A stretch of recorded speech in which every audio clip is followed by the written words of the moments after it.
சூரா முஃபமினூன் வசனம் 18. வானத்திலிருந்து அளவோடு தண்ணீரை இறக்கினோம், அதை பூமியில் தங்க வைத்தோம், அதை போக்கி விடுவதற்கும் நாம் ஆற்றலுடையவர்கள். இவ்வசனத்தில் அல்லாஹ் பூமியில் மழை நீர் சேமிக்கப்படுவதை பற்றி கூறுகிறான். பூமியின் மேற்பரப்பில் தண்ணீர் இருப்பது போல் பூமியின் கீழ்ப்பரப்பிலும் பெரிய ஆறுகளும் ஏராளமான தண்ணீரும் உள்ளன.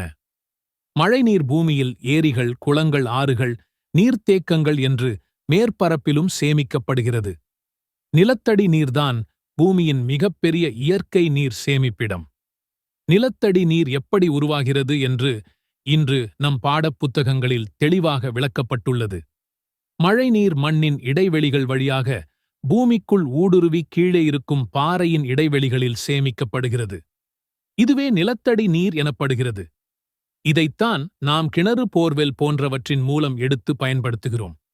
மக்கள் பல ஆயிரம் ஆண்டுகளாக நிலத்தடி நீரை பயன்படுத்தி வந்தாலும் அது எங்கே இருந்து வருகிறது என்பது பற்றிய தெளிவான அறிவு அவர்களிடம் இல்லை. கடல் நீர்தான் மணல் வழியாக கீழே இறங்கி நிலத்தடி நீராக சேமிக்கப்படுகிறது என்று மக்கள் நம்பியிருந்தார்கள். மழை நீர் பூமிக்குள் ஊடுருவி நிலத்தடி நீராக சேமிக்கப்படுகிறது என்பதை 1600களில்தான் கண்டுபிடித்தனர். 1800களில் ஹைட்ரோஜியாலஜி எனப்படும் நிலத்தடி நீர் அறிவியல் உருவானது.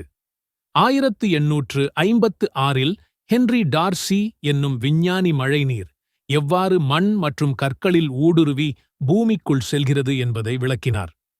மேற்கூறப்பட்ட குரான் வசனத்தில் வானிலிருந்து மழையை இறக்கி அதை பூமியில் தங்க வைத்தோம் என்று கூறுவதன் மூலம் மழை நீர்தான் நிலத்தடி நீராக சேமிக்கப்படுகிறது என்ற கருத்து கிடைக்கிறது.